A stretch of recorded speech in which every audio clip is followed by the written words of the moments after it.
जी बिस्मिल्लाह करते हैं। सो copyright notice deeplearning.ai ने बनाई है भाई स्लाइड्स, मैंने नहीं बनाई, ये तो मैंने आपको पहले बता दिया है। उन्होंने इजाज़त दी हुई है एजुकेशनल पर्पसेस के लिए, तो मैं आपको पढ़ा रहा हूँ तो इसलिए चल जाएगी। ठीक, ओके। सो पिछली दफ़ा हमने क्या किया था, 1 by 1 कन्वोल्यूशन क्या होती थी? सिंपल मल्टीप्लिकेशन या कुछ और भी था उसमें? सिंपल स्केलिंग को कहते थे 1 by 1 कन्वोल्यूशन। ऐसे ही है कि नहीं है? तुसी शेर पढ़ते रहे हैं, ये शेर पढ़ता रहा उसमें। तो शेर की तैयारी के बाद आपने जाके फिर वो वीडियो लेक्चर नहीं देखा? नहीं, स्केलिंग नहीं थी। क्या फ़र्क था? 1 by 1 कन्वोल्यूशन में हमने कहा था कि क्योंकि हम वॉल्यूम के ऊपर कन्वोल्यूशन कर रहे हैं, सो जो 1 by 1 हम करेंगे वो फ्रंट पे तो 1 by 1 होगा, लेकिन डेप्थ तो है उसकी, तो डेप्थ के साथ वो मल्टीप्लाई होकर यानी एक कन्वोल्यूशन बनेगी जो कि उतने पॉइंट्स की होगी जितना वो डीप है, और वो काइंड ऑफ कुछ नॉन ट्रिवियल काम कर सकती है जिस किस्म के सेम जगह पर डिफरेंट फिल्टर्स ने अगर 2 डिफरेंट चीज़ें निकाली हैं तो उसका इफ़ेक्ट वो इकट्ठा यूज़ कर सकती है। एनीवे, सो आज जो हम करना चाह रहे हैं वो है ऑब्जेक्ट डिटेक्शन। ठीक है, सो ऑब्जेक्ट डिटेक्शन एक और इंटरेस्टिंग काम है, स्पेशली पिछले 2-3 सालों में काफ़ी इस पे काम हुआ है, बल्कि 4-5 सालों में कहना चाहिए। और उसमें एक बड़ा उसका ड्राइवर जो है वो सेल्फ ड्राइविंग कार्स थी, कि सेल्फ ड्राइविंग कार्स जो हैं उनको वीडियो से वो डिटेक्ट करना चाहते हैं कि भाई किधर कौन सी चीज़ है, तो उसके लिए अक्सर ऑब्जेक्ट डिटेक्शन यूज़ होती है। लेकिन उसके अलावा भी यूज़ केसेस हैं। फॉर एग्जांपल आपके ड्रोन्स हैं, ठीक है, तो ड्रोन्स नीचे देख रहे हैं, मॉनिटर कर रहे हैं, सर्वेलेंस कर रहे हैं, तो आपको कहीं पे भी कोई चीज़ नज़र आए आप उसको भी डिटेक्ट एंड ट्रैक कर सकें, इस किस्म के काम। तो हम अभी डिटेक्शन को देखेंगे बेसिकली।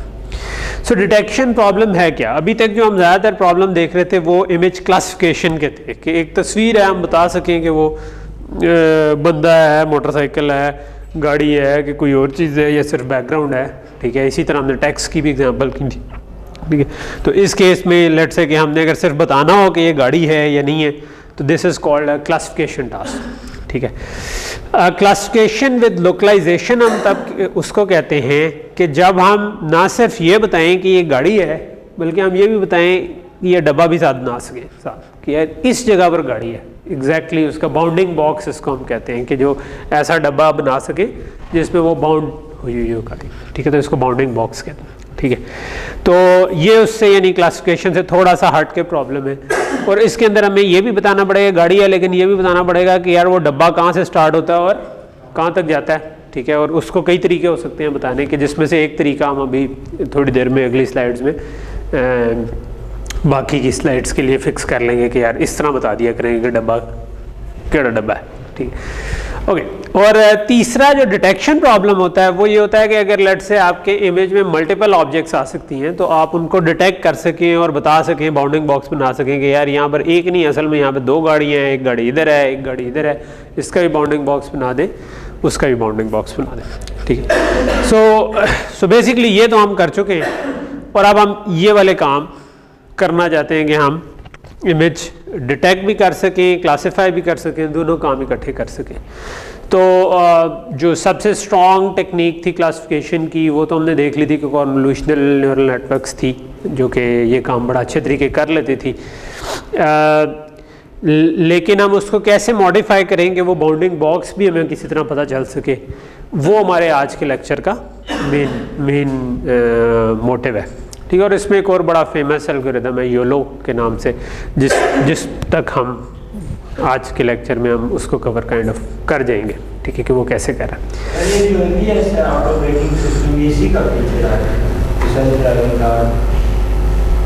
ABS तो सिर्फ और चीज़ होती है, उसका ताल्लुक तो ABS ब्रेक्स जो होती हैं नहीं, ABS ब्रेक तो कुछ और होती है। ABS ब्रेक तो सिर्फ ये करती है कि वो बजाय एक दफ़ा ब्रेक लगाने के वो पल्सेस में लगाती है। ठीक है, तो अगर आपका पाँव से आप ड्र कर सकते, जो ज़रा सीनियर ड्राइवर होते हैं ना वो अमूमन ब्रेक मारते हैं तो एक नहीं लगाते, वो 2-3 मारते हैं, ठीक है। क्योंकि अगर आप एक दफ़ा ब्रेक मारें तो गाड़ी स्किट हो जाती है, पहिया रुकता है वो स्किट कर जाती है। लेकिन आप उतना तेज़ एक तो हर एक नहीं कर सकता, और दूसरा आप कंप्यूटर से थोड़ा ज़्यादा तेज़ करा सकते हैं। तो ABS सिस्टम ये करता है कि वो पीसेस में लगाता है तो पहिया सेम जगह पर रुकने के बजाय 3-4 स्टेप्स में रुकता है। तो वो अगर थोड़ी सी कह लो स्लिप होने का चांस है तो वो कम हो जाता है। तो बड़ा यूज़फुल फीचर है। तो वो तो और चीज़ है, ठीक है। हाँ, अगर आप उसको कह रहे हैं ऑटोमेटिक, अगर कोई आप ऑटोमेटिकली ब्रेक लगाना चाहें, कोई ऐसा चीज़ लगाना चाहें, वो बनाई जा सकती है। मुझे पता नहीं कि ये गाड़ियों में आ रही है कि नहीं, ठीक है। तो मैंने अभी तक टेस्ला ली नहीं, अभी तक वही चल रही है अपनी। तो उसमें तो ABS तो है लेकिन वो ये नहीं है, ठीक है। और टेस्ला लेके चलाऊंगा तो मुझे पता चलेगा कि क्या करना है। विश लिस्ट में है, मगर क्या फुट जाते बाहर के मुल्क तो ले लेते हैं। खैर अब पाकिस्तान में हम बैठे हुए अभी ठहर के लेंगे हम। सर जो क्रूज कंट्रोल होता है हमारे पास, वो स्पीड कंट्रोल कर रहा था। हाँ, मतलब उनमें ये सारी चीज़ें यूज़ हो रही हैं ना। देखो, जो गाड़ी के अंदर जब कंट्रोल करना है तो सिर्फ ये भी नहीं यूज़ हो रहा है इनफैक्ट, ठीक है। क्रूज़ कंट्रोल में तो वो फिक्स स्पीड मेंटेन करने की कोशिश करता है, उसमें वो इमेजेस वगैरह नहीं देख रहा होता।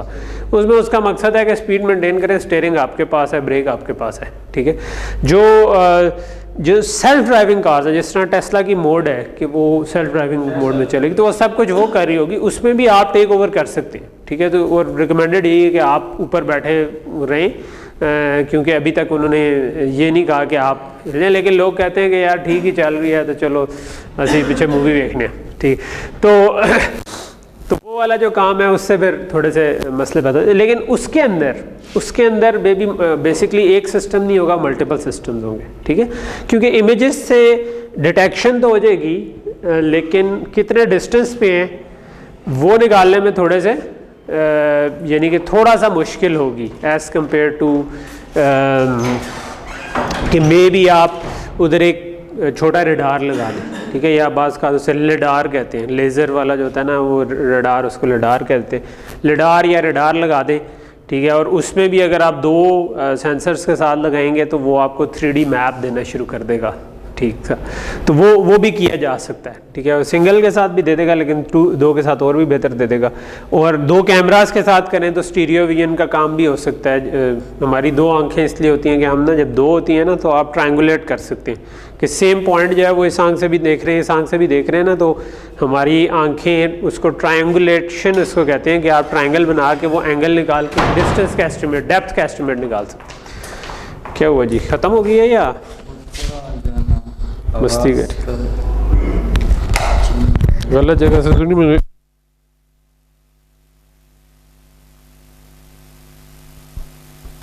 आवाज़ ख़राब थी या ठीक थी? वो भी जिस तरह बैटरी डाउन हो जाती है तो पता चलता है। अच्छा, चले, यानी दोबारा कुछ करने की ज़रूरत नहीं है, जो पिछला पार्ट था वो रिकॉर्ड हो। चले, कम भी हुआ तो बहुत ज़्यादा कोई हमने ख़ास बातें नहीं, ठीक।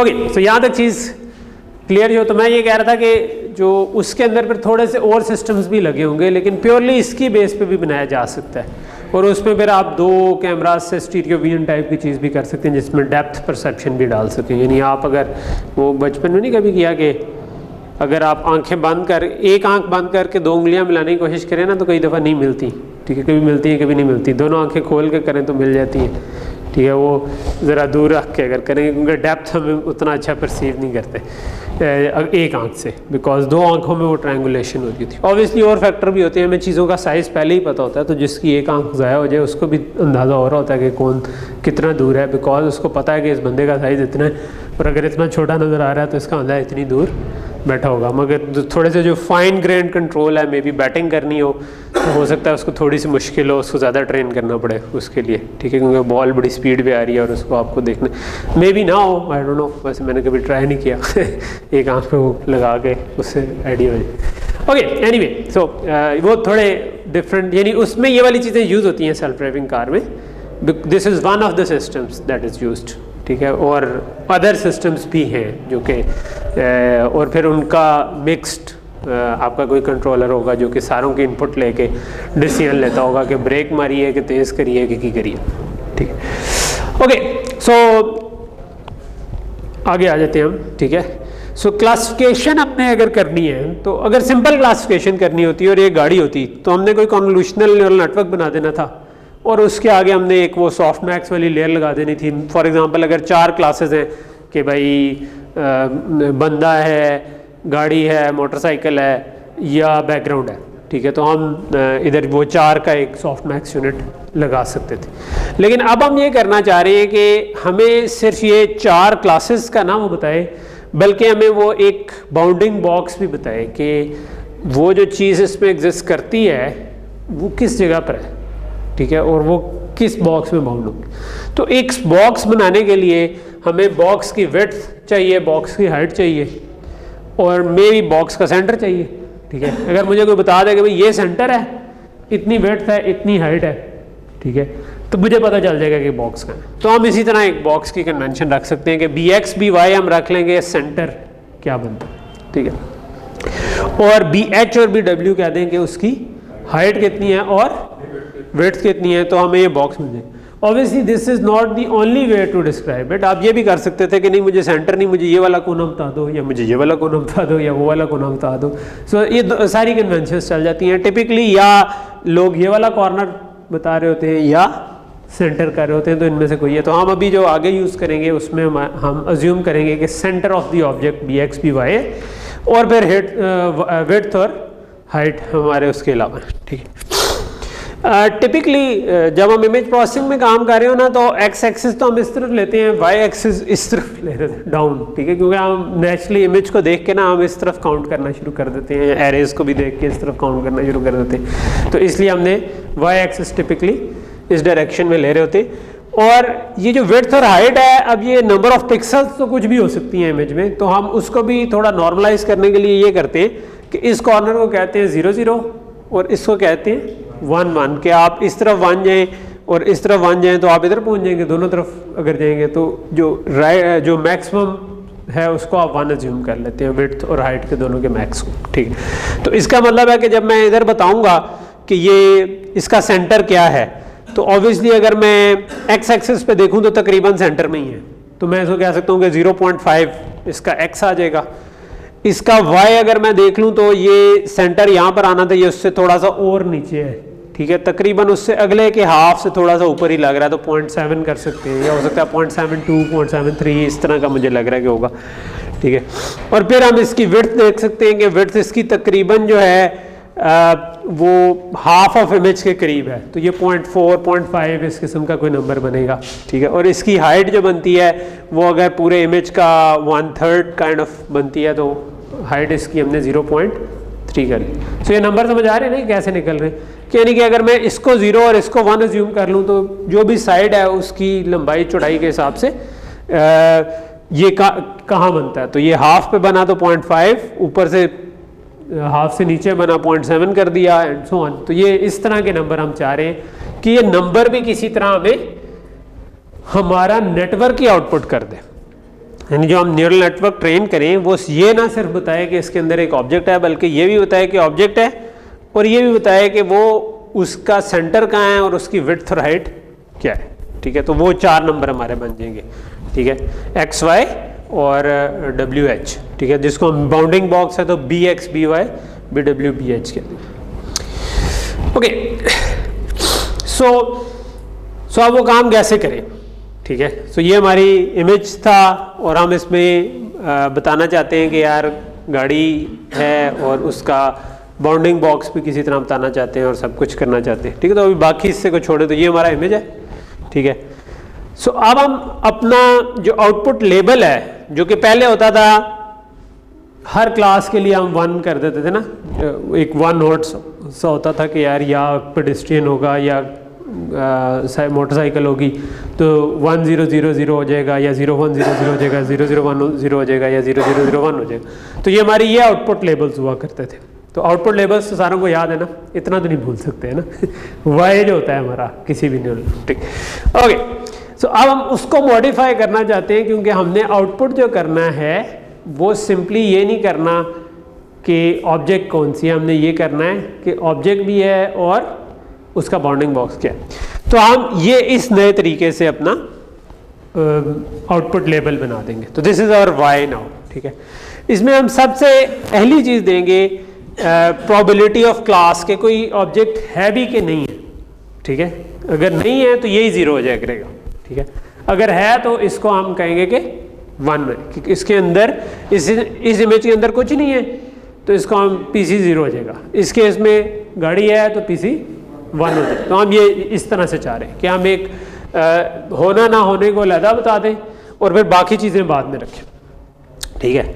उसके बाद ये जो C1, C2, C3 है, ये हमारी 3 क्लासेस हैं कि पेडेस्ट्रियन, कार और मोटरसाइकिल, ठीक है। बैकग्राउंड हमने इसलिए ख़त्म कर दिया क्योंकि अगर ये 0 होगा तो इसका मतलब है बैकग्राउंड है, तो ये एक तरह से बैकग्राउंड है कि नहीं है वही बन जाता है PC, ठीक है, कि नॉट बैकग्राउंड पे ये 1 हो जाएगा, ठीक है। तो ये नहीं, बैकग्राउंड का इन्वर्स बन जाएगा एक तरह का।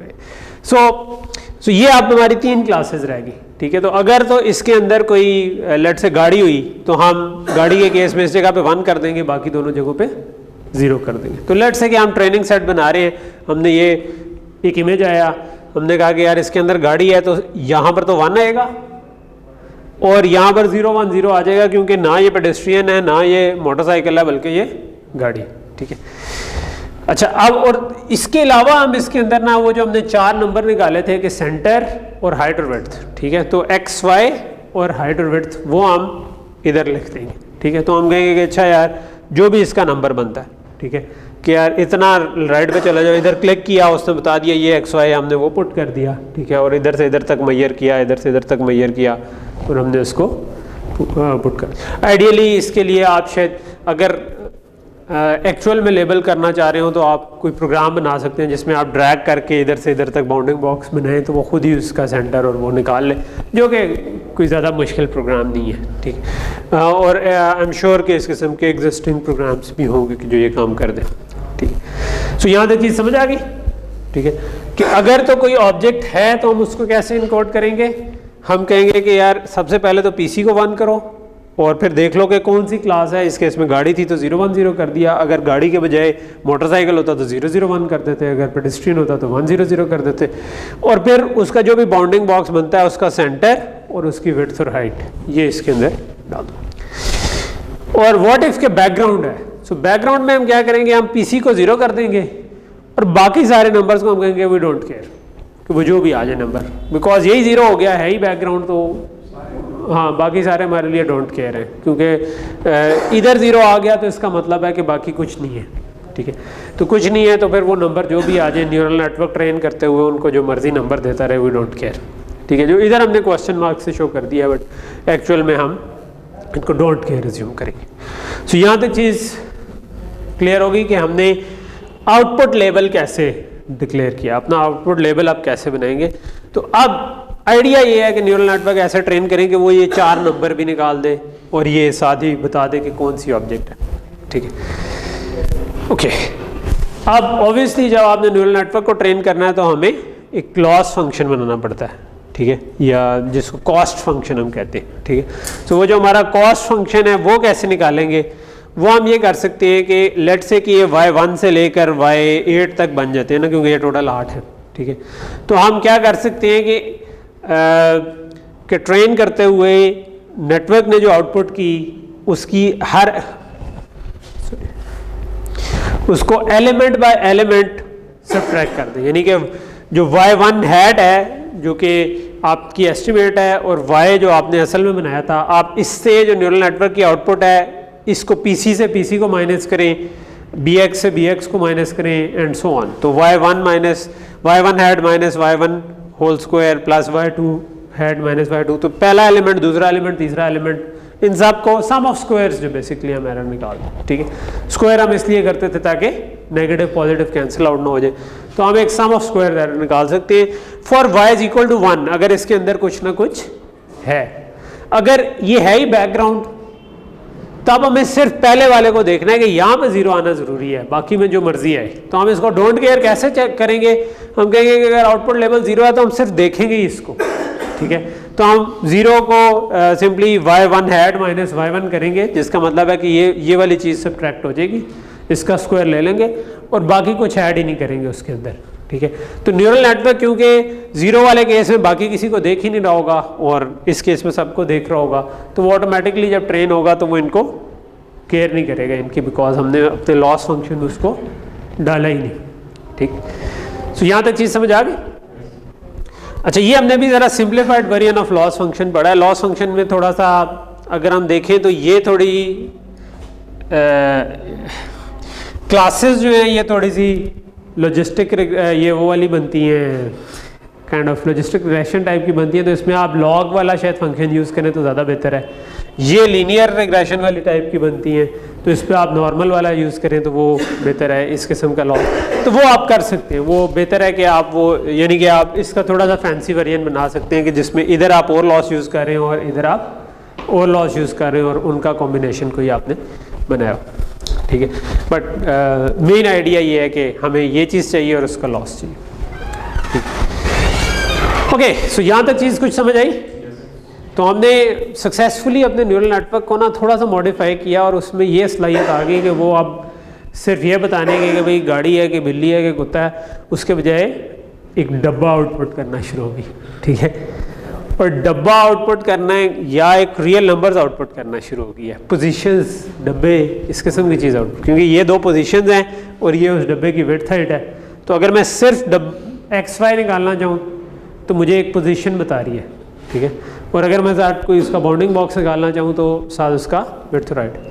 तो हम इस आइडिया को ना थोड़ा सा जनरलाइज भी कर सकते हैं, यानी ये और जगहों पर भी यूज़ हो सकता है। अभी हम ऑब्जेक्ट लोकलाइजेशन में तो ये पढ़ेंगे, लेकिन हम उस ऑब्जेक्ट्स के अलावा भी यूज़ कर सकते हैं। और अगली स्लाइड जो है वो उसको शो कर रही है कि हम कोई भी लैंडमार्क निकालने के लिए, लैंडमार्क से मुराद है कि इमेज के अंदर कोई भी फीचर है जो कि हम देखना चाह रहे हैं कि भाई फॉर एग्जांपल कान किस जगह पर है, कान का फलां वाला कोना किस जगह पर है, आँख का कोना किस जगह पर है, ठीक है। तो हम उसको लैंडमार्क कह सकते हैं, ठीक है। तो उसको डिटेक्ट करने के लिए भी हम इसको इस्तेमाल कर सकते हैं। तो लैंडमार्क डिटेक्शन पे आ जाते हैं, ठीक है। सो फॉर एग्जांपल ये जनरल, ये हमने पढ़ा था कि यार ये हमें BX, BY, BH, BW निकाल के दे दे, ठीक है।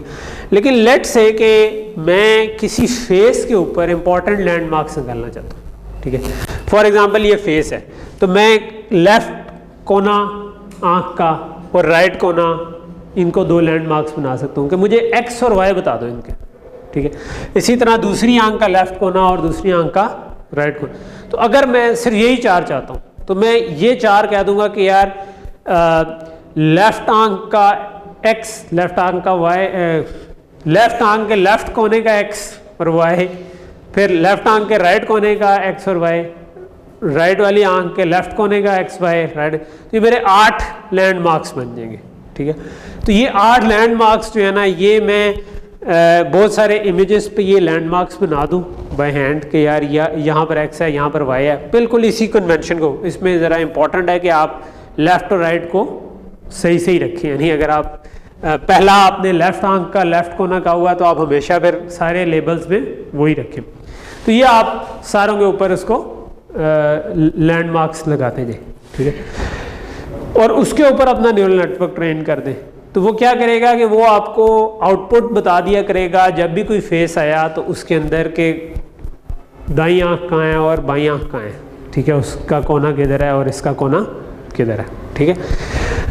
और इसको आप फिर थोड़ा सा और जनरलाइज भी कर सकते हैं कि आप कह सकते हैं कि नहीं मुझे सिर्फ आँख नहीं चाहिए, मुझे होंठों की लाइन पे भी मैं 5-10 फीचर लगा दूँ, ठीक है। कि मैं कोने इधर वाले 2 हिस्से, इधर वाले 2 हिस्से और मे भी मल्टीपल पॉइंट्स बीच में डाल दूँ, उन सारों को लैंडमार्क्स बना दूँ। उससे ये भी पता चल जाएगा कि एक बंदा स्माइल कर रहा है या स्मोल्ड कर रहा है, कि गुस्से में है, मुस्कुरा रहा है, हंस रहा है, क्या हो रहा है, ठीक है। तो ये वाली चीज़ भी आप अगर ये वाले लैंडमार्क्स निकालते हैं तो अब आपको ये शेप निकल आएगी। शेप निकल आएगी तो उसके ऊपर आप कोई और एल्गोरिदम लगा सकते हैं कि यार इस किस्म की शेप जो है हंसने वाली होती है, इस किस्म की जो है वो गुस्से वाली होती है, एंड सो ऑन, ठीक। अच्छा, और ऑब्वियसली फिर उसके अलावा आप नाक की साइड के भी फीचर्स डाल सकते हैं, जॉ लाइन के भी डाल सकते हैं कि यहाँ से जॉ लाइन क्या बनती है, राइट। तो ये आपके मे बी 60-65 या मे बी 64 फीचर्स, क्योंकि 2 की पावर बनती है, वो आपने डाल दिया, ठीक है। और इसके ऊपर आपको ट्रेन कर दिया तो ये आपको आपके फेस के इंपॉर्टेंट फीचर्स निकाल के दे देगी कि फेस में आपकी आंखें इस जगह पर हैं, आपका मुंह इस जगह पे है, जॉ लाइन इस तरह की है, ठीक है, और ये सारी चीज़ें आपको नज़र आ जाएंगी। और ये अगर आपके पास आ जाएंगी फिर आप मतलब अगर आप स्नैपचैट यूज़ करें तो फ़िल्टर बना सकते हैं कि ज़ुबान बाहर निकाल दो, कोई सर पे कोई चीज़ बना दो, कुत्ता बना दो, बिल्ली बना दो, ठीक है, या वो जो खूबसूरत सी क्या होती हैं आंखें, ठीक है, अच्छा भला जो शक्ल है ना वो चेंज हो जाती है उससे। तो वो सारे फ़िल्टर्स जो हैं वो एक्चुअली इस तरह से बने हुए हैं, तो अब आप ये वाला काम कर सकते हैं, ठीक है। तो यहाँ तक चीज़ समझ आ रही है कि ये इस किस्म के इंटरेस्टिंग फ़िल्टर्स जो हैं वो किस तरह से बनते हैं। वो बेसिकली इस तरह से कि आप फेस के लैंडमार्क्स निकालते हैं और लैंडमार्क्स आपके हाथ में आ जाए, उसके बाद अब आपको पता है कि वो जो चीज़ आपने उसके ऊपर ओवरले करना उसको कहते हैं कि उसके ऊपर ओवरले करनी है, वो उनकी एग्जैक्ट पोजीशंस क्या हैं, और उन एग्जैक्ट पोजीशंस पे अगर आप कर देंगे तो वो बड़े अच्छे से ओवरले हो जाएगी और आपका काम हो जाएगा। अच्छा, इसी के अलावा एक पोस्ट डिटेक्शन में भी इसको यूज़ किया जा सकता है कि फॉर एग्ज़ाम्पल आप बॉडी के ऊपर ना आपका चेस्ट का सेंटर का एक लैंडमार्क बना दें, मुंह का एक लैंडमार्क बना दें, कंधों के कोनों का लैंडमार्क बना दें, कोहनियों का लैंडमार्क बना दें, हाथों का बना दें, नीज का बना दें, पाँव का बना दें, और ये आप जब बनाएंगे ना तो ये आपके पास एक काइंड ऑफ स्केलेटन सा बन जाएगा कि यार सारी इंपॉर्टेंट चीज़ें किस किस जगह पर है, ठीक है। और इसके ऊपर फिर आप ट्रेन कर दें बहुत सारे इमेजेस पे, ठीक है। तो उससे क्या होगा कि आपको जो लैंडमार्क्स आउटपुट होंगे वो ये सारे लैंडमार्क्स निकल आएंगे और उनकी रिलेटिव शेप से आपको पता चल जाएगा कि बंदा किक मार रहा है, बंदा क्या कर रहा है, ठीक है। और ये सारी चीज़ें ऑब्वियसली इसके भी बहुत सारे यूज़ केसेस हैं, ठीक है। फॉर एग्जांपल आप एक्सरसाइज कर रहे हैं, ठीक है, और लेकिन आप सही पोजीशन में नहीं हैं, तो आपको आपका एआई असिस्टेंट कह सकता है कि नहीं भाई आप पुशअप निकाल रहे हैं मगर आपकी बैक तो उठी हुई है, ज़रा स्ट्रेट करेंगे उनको, ठीक है, चेस्ट ज़मीन पे नहीं लग रही, समझ रहे, इस किस्म की चीज़ों से। ऑब्वियसली इसके अलावा आपने आजकल नई मूवीज़ देखी हैं जिनके अंदर वो ड्रैगन्स उड़े हैं और कहते हैं कोई शेर फिर रहा है, तो वो एक आम बंदे के ऊपर वो ब्लू स्क्रीन सी बनाई होती है ना कई दफ़ा, तो उन्होंने वैसे डॉट्स लगाए होते हैं, कभी आपने देखा होगा वो कर। तो आप इस किस्म के इसके ऊपर ओवरले भी कर सकते हैं कि मुंह इधर है, इसके ऊपर शेर लगा दो और हाथों के ऊपर कुछ और बना दो, ठीक है, because you know the position. तो ये बड़ी इंपॉर्टेंट है कि पोजीशन किस जगह पे वीडियो के हर फ्रेम में, तो ये अब आप उसको यूज़ करते हुए काफ़ी इंटरेस्टिंग काम कर सकते हैं। कंप्यूटर वीएन का और इमेज प्रोसेसिंग की अच्छी बात यह कि इसके कई इंटरेस्टिंग यूज़ केसेस बन सकते हैं। तो आई वुड रिकमेंड कि ज़रूर आप ना कुछ एक्स्ट्रा टाइम लगा कर इन चीज़ों से खेलें, और मज़ा तब आएगा जब खेलेंगे, उनके मुतालिक सिर्फ पढ़ के मज़ा नहीं आता। अनफॉर्चुनेटली मैं आपको इसकी असाइनमेंट्स नहीं दे सकूँगा क्योंकि हम असाइनमेंट्स में लैग कर रहे हैं, तो जिधर तक की असाइनमेंट है, एक तो कल ड्यू थी, वो जमा करा दी आप लोगों ने, अच्छा, तो उसके बाद अब मैं अगली 1-2 दिन में कोशिश करूँगा कि कर दूँ, 2-1 और देने का इरादा है, ठीक है। तो कितनी हुई है हमारी? 4 बनती 3 और हैं, लेकिन शायद मुझे लगता है कि आपके अब फाइनल आ रहे हैं ना, तो फाइनल करीब आ गए हैं, तो मेरा ख्याल है मैं उनमें से 2 शायद दे दूँ, तीसरी अगर टाइम मिला तो देंगे, नहीं तो फिर शायद टाइम ना हुआ तो फिर हम,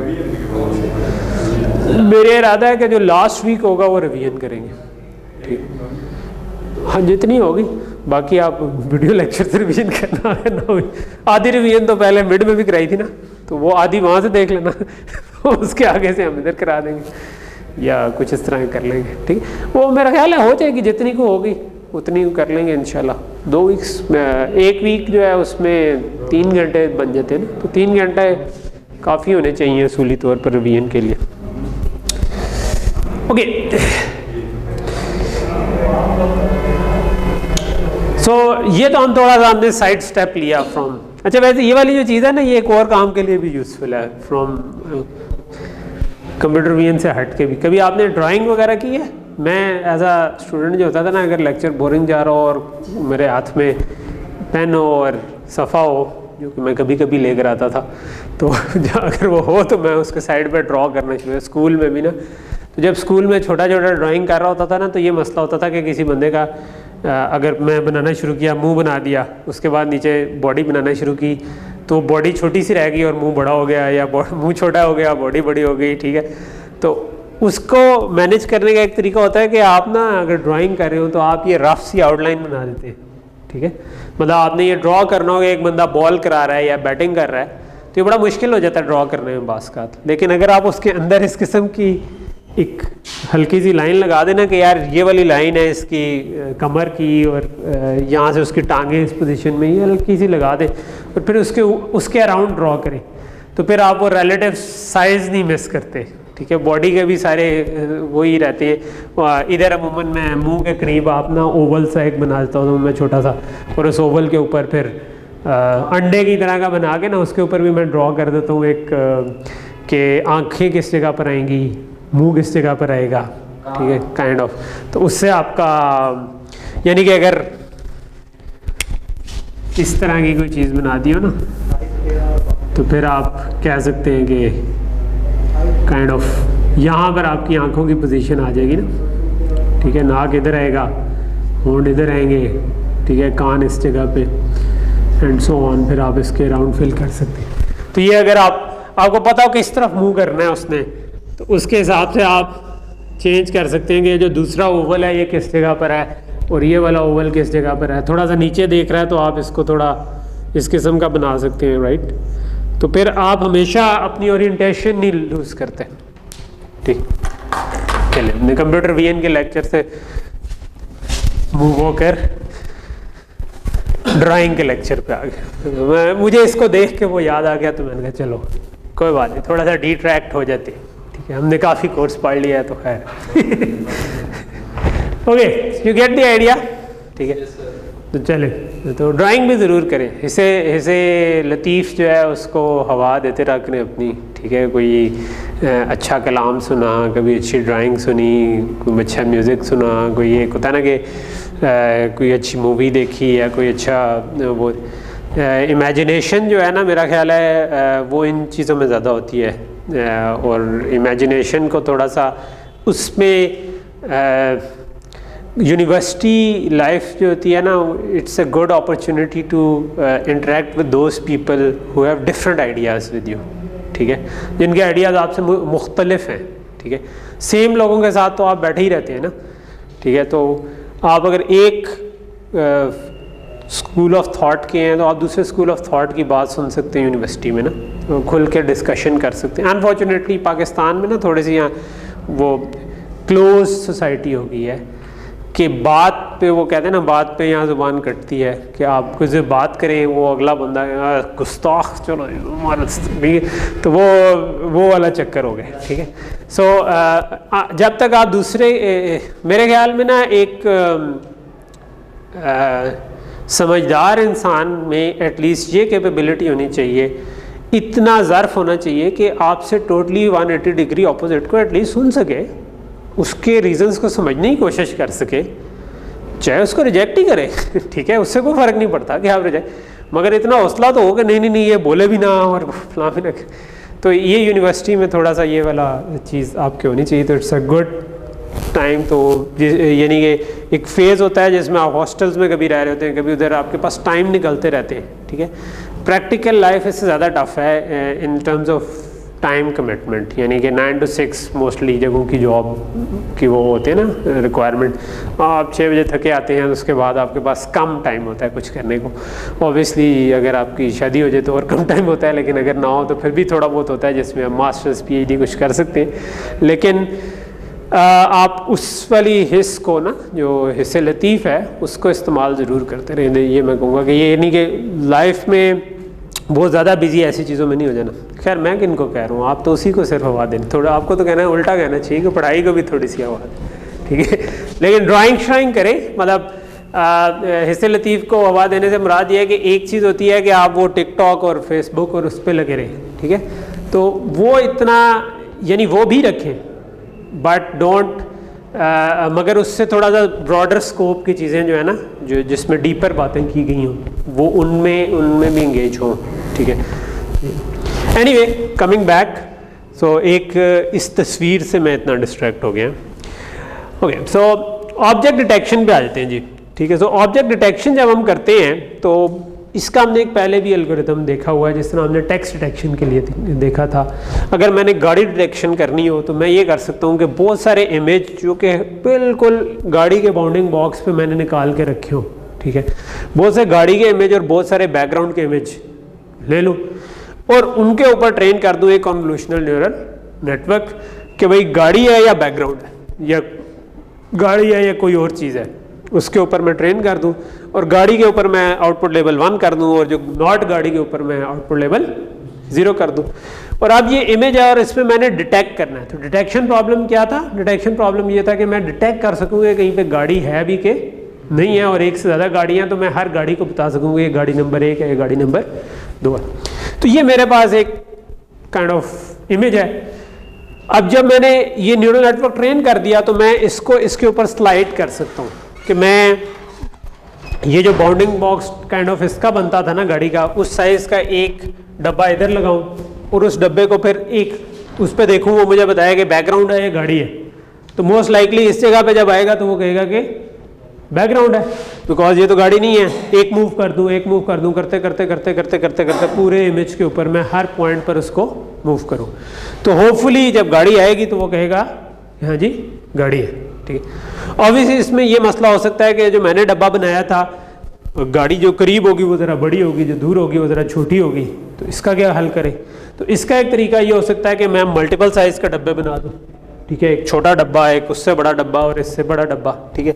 ये पीपीटी भाई ने शेयर की होती तो अच्छा होता, लेकिन उसमें ये शो हो रहा था कि पूरा स्लाइड हो रहा है, जो कि मैंने आपको पहले बता दिया। तो छोटा डब्बा स्लाइड किया, उससे बड़ा डब्बा स्लाइड किया, उससे बड़ा डब्बा स्लाइड किया, और उसके पीछे जहाँ पर भी गाड़ी आई तो वहाँ पर आपके पास होपफुली ये डिटेक्शन हो जाएगी कि यहाँ पर गाड़ी है, ठीक है। अच्छा, अब मसला इसके अंदर क्या है? ये तो हमने पढ़ा भी हुआ है, स्लाइडिंग विंडो जिसको हमने कहा था, ठीक है। तो ये स्लाइडिंग विंडो आप इम्प्लीमेंटेशन कर सकते हैं। स्लाइडिंग विंडो जो है ना वो कॉम्पिटिशनली बहुत एक्सपेंसिव ऑपरेशन है, स्पेशली अगर आपके पास अच्छी रेजोल्यूशन के इमेज हैं तो और ज़्यादा, क्योंकि जितनी विड्थ और हाइट है, ठीक है, यानी उस हिसाब से, यानी मैं कहूँ कि ये अगर 1 मिलियन है और ये भी 1 मिलियन, तो ये 1 मिलियन के स्क्वायर टाइम बढ़ जाएगा ना, क्योंकि आपने एक एक पिक्सल पे इधर भी मूव करना है और फिर उतने 1 मिलियन टाइम्स नीचे भी जाना है, ठीक है। तो ये तो बहुत ज़्यादा ऑपरेशन हो जाएंगे, ठीक है, और हर जगह पे आपने पूरी की पूरी कॉन्वोल्यूशन करनी है, ठीक है। तो ये काइंड ऑफ एक इसकी डाउनफॉल है कि इसकी कंप्यूटेशनल कॉस्ट बड़ी ज़्यादा है, ठीक है। तो उसका एक तरीका हो सकता है कि मैं स्ट्राइड बढ़ा दूँ, ठीक है, कि मैं कहूँ कि यार एक के बजाय ना मैं 3-3, 4-4, तो अमूमन होता ही है कि 1 मेगापिक्सल हो तो हम 4-5 का स्ट्राइड कर देते हैं, लेकिन आप स्ट्राइड थोड़ा सा ज़्यादा बढ़ाएंगे तो वो लोकलाइजेशन ख़राब हो जाएगी, क्योंकि डब्बा एग्जैक्ट उस जगह पे नहीं बनेगा, डब्बा 5-5 के स्टेप से बन रहा है, तो वो हो सकता है कि गाड़ी उस जगह पर ना हो, ठीक है, गाड़ी को वो थोड़ी सी बेहतर लोकलाइजेशन चाहिए। और ये भी हो सकता है कि आप वैसे थोड़े बड़े स्ट्राइड से चलें, लेकिन जहाँ पर कहीं पे शक हो जाए वहाँ पे छोटे स्ट्राइड से छोटी जगह पे चला लें, इस किस्म की भी हो सकती है। लेकिन हम इससे बेहतर तरीका भी पढ़ेंगे, वो ये है कि बजाय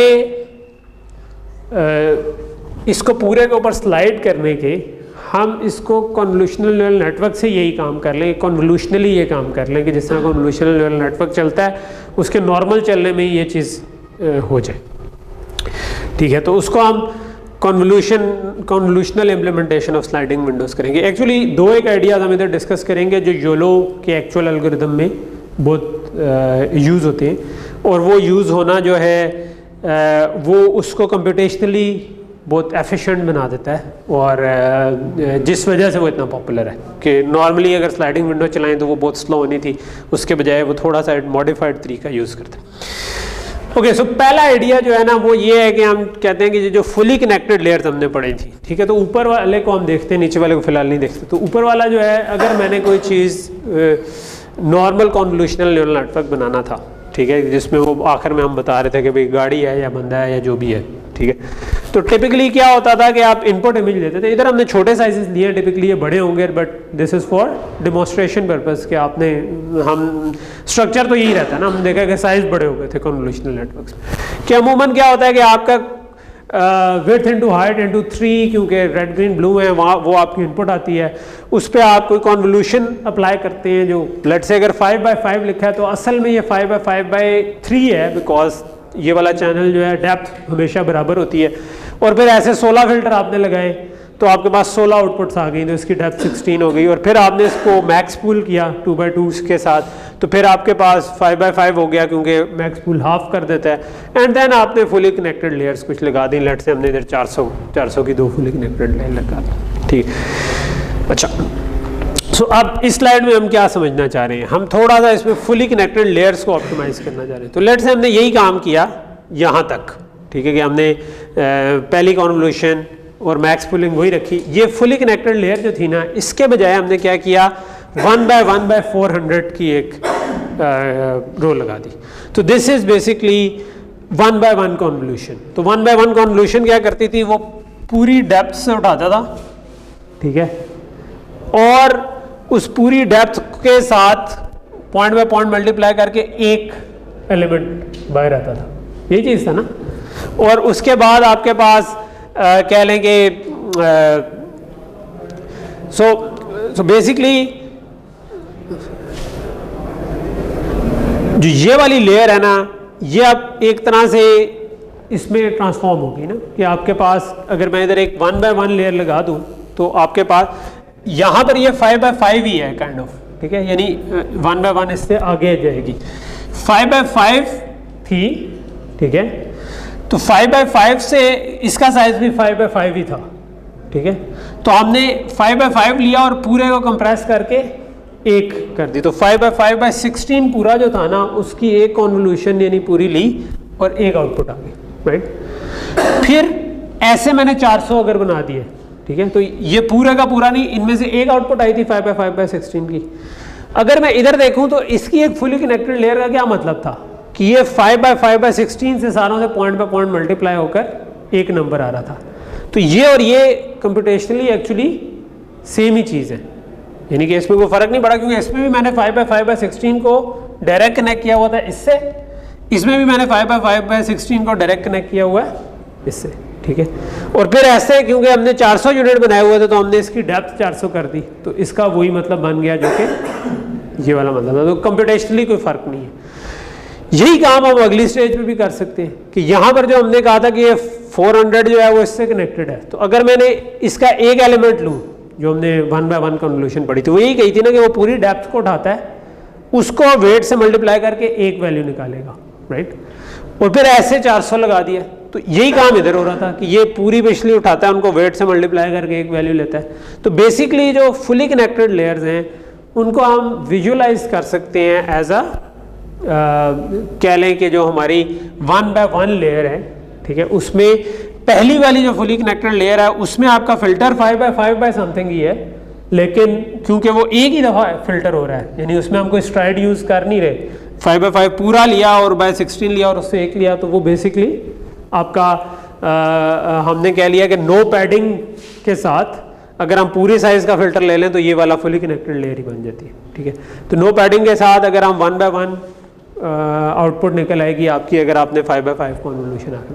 तो ये पॉइंट समझ आया पहला, कि हम फुली कनेक्टेड लेयर जो हमने पहले इंडिपेंडेंटली एज आ सिंपल न्यूरल नेटवर्क में देखी थी और वैसे न्यूरल नेटवर्क हमने इधर लगाए हुए थे, उसको हम इमेजिन कर सकते हैं कि वो बेसिकली 1/1 वाली लेयर्स है, ठीक है, क्योंकि कंप्यूटेशनली इनमें कोई फर्क नहीं है। इवन जो आखिर में आपके 4 आ रही थी आउटपुट, वो भी आप 1/1/4 की लेयर लगा सकते हैं, क्योंकि आपने इन सब को पॉइंट बाय पॉइंट मल्टीप्लाई करके एक निकालना था, फिर पॉइंट बाय पॉइंट मल्टीप्लाई करके दूसरा एंड सो ऑन। तो ये आपका एग्जैक्टली सेम काम हो जाएगा। इसमें वैसे प्रैक्टिकली कंप्यूटेशन वाइज कोई डिफरेंस नहीं आया, सिर्फ हम इसको कह ये रहे हैं कि बजाय हम उसको पहले हम उसको as a fully connected layer को एक डिफरेंट तरीके से हैंडल कर रहे थे, यानी कोड लिखते हुए, अब हम उसको एज अ कन्वोल्यूशनल नेटवर्क ही यूज़ करें। सिर्फ हम उसको कह रहे हैं कि इस वाले केस में हमने नो पैडिंग के साथ फुल साइज का फिल्टर लगा दिया, ठीक है, तो वो ऑटोमेटिकली वो फुली कनेक्टेड लेयर ही बन गई। तो प्रैक्टिकली करने में कोई फ़र्क नहीं आया, लेकिन जस्ट इमेजिनेशन में ही हमारे एक तरह का, और उसकी इम्प्लीमेंटेशन जो है वो सेम फ्रेमवर्क के अंदर हो जाएगी, ठीक है। तो कन्वोल्यूशनल फ्रेमवर्क जो है वो थोड़ा फास्ट चलता है, जिसको हम आगे यूटिलाइज करना चाह रहे हैं। तो यहाँ तक तो चीज़ क्लियर होगी। जो दूसरी चीज़ है जो उतनी इंपॉर्टेंट है, कि यही जो हमने पिछली स्लाइड पे बनाया हुआ था, अब हम इधर उसको सेम चीज़ है लेकिन हमने शो नहीं की हुई, ठीक है, यानी कि ये 14/14/3 है तो हमने वो पीछे 3 नहीं शो किया, तो हम समझे कि हम बिल्कुल उसकी साइड पर आकर देखना शुरू किया तो हमें डेप्थ नज़र नहीं आ रही, बट इमेजिन कर लेंगे इसके पीछे डेप्थ भी है सारों के पीछे, राइट। अच्छा, अब लेट्स से कि जो हमने वो वाला पीछे इमेज देखा था कि जो गाड़ी वाला था काइंड ऑफ कि हमने एक स्लाइड करनी थी इस पूरे इमेज पे, ठीक है। तो ये वो वाला इमेज आ गया है जो ज़रा बड़ा इमेज है, लेकिन अभी हमने उसको ज़्यादा बड़ा नहीं किया, हमने ज़रा छोटे साइज़ के ही रखा है कि यार सिर्फ ये 14/14/3 था, उसके बजाय हमने 16/16/3 कर लिया, ठीक है। तो ये सिर्फ ये जो येलो वाली स्ट्रिप्स आ रही है ना, यही एक्स्ट्रा है, तो हमने इसको स्लाइड बड़ा थोड़ा सा ही करना था, ठीक है। यानी हमने इसको एक स्लाइड करना था, फिर दूसरा स्लाइड करना था, फिर इस तरफ भी एक स्लाइड करना था, दूसरा करना था, फिर यहाँ से एक स्टेप नीचे चला जाना था और सो ऑन। तो ये 6-7 आपकी स्लाइडिंग की जो ऑप्शन बननी थी वो बन जानी थी। इसको हम बाद में जनरलाइज करेंगे नीचे आके, जो जिसको भी आप इग्नोर मारें, ठीक है। अभी आप सिर्फ इस जगह पे देखें, ठीक है। तो लेट्स से कि सबसे पहले मैं चाहता था कि ये वाला जो मेरा फिल्टर था वो मैं अप्लाई करूँ इसकी इस विंडो के ऊपर, राइट। इस विंडो के ऊपर अप्लाई करूँ तो ये एक आउटपुट आए। फिर मैं चाहता था कि इसको लेट से 2 का स्ट्राइड दे दूँ तो राइट पे आ जाऊँ, इधर आ जाऊँगा, उसके ऊपर सब कुछ अप्लाई करूँ। फिर मैं 2 नीचे आ जाऊँ, इधर अप्लाई कर दूँ, और फिर मैं 2 राइट पर आ जाऊँ और ये इधर अप्लाई कर दूँ, ठीक है। तो ये 4 लेट से बन, क्योंकि स्ट्राइड 2 का अगर मैं रखूँगा तो ये मेरे पास 4 ऑप्शन बनेगी, ठीक है। वैसे ये ज़्यादा बन जाती हैं, लेकिन 2 का अगर स्ट्राइड रखूँगा तो क्योंकि 2 ही इधर से भी बढ़ाया हुआ, 2 ही इधर भी बढ़ाया हुआ है, तो एक एक्चुअल जगह पे आ गया, एक 2 इस तरफ आ गया, एक 2 नीचे की तरफ आ गया, और एक 2 इस तरफ 2 नीचे की तरफ, ये जो हमारा डब्बा इस किस्म का बन गया। तो यही वाली चीज़ अगर मैं इस पर अप्लाई करता तो ये हमारे पास अप्लाई हो जानी थी, और हमें 4 अप्लाई करना पड़ने थे, ठीक है। उसके बजाय हम ये कर सकते हैं कि हम इस पर कहते हैं कि यार तुम ना, होता असल में क्या है कि ना, वो जो हमने स्लाइड की थी ना विंडो, उसके अंदर बहुत सारी कंपटीशन एक्चुअली शेयर्ड हो रही होती है कि हम वो बार बार कर रहे हैं, जो कि हम असल में अवॉइड करना चाहते हैं, कि हम चाहते हैं कि एक दफ़ा कर ली तो कर ली। तो वो कैसे हम अवॉइड कर सकते हैं? अगर मैं यही वाला जो कन्वोल्यूशनल नेटवर्क है ना, वो बजाय 14/14/3 इमेज के मैं सीधा पूरे का पूरा 16/16/3 पर लगा दूँ, तो वो क्या करेगा कि पहले वो 10/10/16 आउटपुट करता था, उसके बजाय वो आउटपुट कर देगा 12/12/16, क्योंकि इसके अंदर थोड़ा सा एक्स्ट्रा जगह थी, ऐसे ही है ना। तो वो इसके ऊपर जब चलाएंगे तो ये जो 14/14 के ऊपर चला था, तो यहाँ पर वो आप 2 एक्स्ट्रा जो आपके पास रोज और कॉलम्स आए थे वो भी इस जगह पर आ गए, ठीक है। आपने इसके ऊपर जब 5/5 अप्लाई किया तो वो 5/5 के बजाय आप 6/6 आ जाएगा, ठीक है। आप इसी तरह जब इसके ऊपर मैक्स पूलिंग अप्लाई करेंगे तो ये आपके पास 1/1 के बजाय अब 2/2 आ जाएगा, एंड सो ऑन, ठीक है। अच्छा, और इसी तरह 1/1 लेयर अप्लाई करेंगे तो साइज सेम रहता है, 1/1 लेयर अप्लाई करेंगे तो साइज सेम रहता है। अब होता क्या है कि अगर आप इस तरीके से अप्लाई करें ना, तो वो जो मैंने लेफ्ट मोस्ट ये जो टॉप पे ये नीला डब्बा नजर आ रहा है, इस डब्बे के ऊपर जो अप्लाई करना था ना, उसकी आउटपुट इस जगह पर आ जाती है, और उससे अगले वाली ये वाली आउटपुट इस जगह पर आ जाती है, ठीक है। और जो मैक्स पूल है वो इस जगह पर आ जाता है, ये वाला मैक्स पूल इस जगह पर आ जाता है, ये वाला मैक्स पूल इस जगह पर आता है।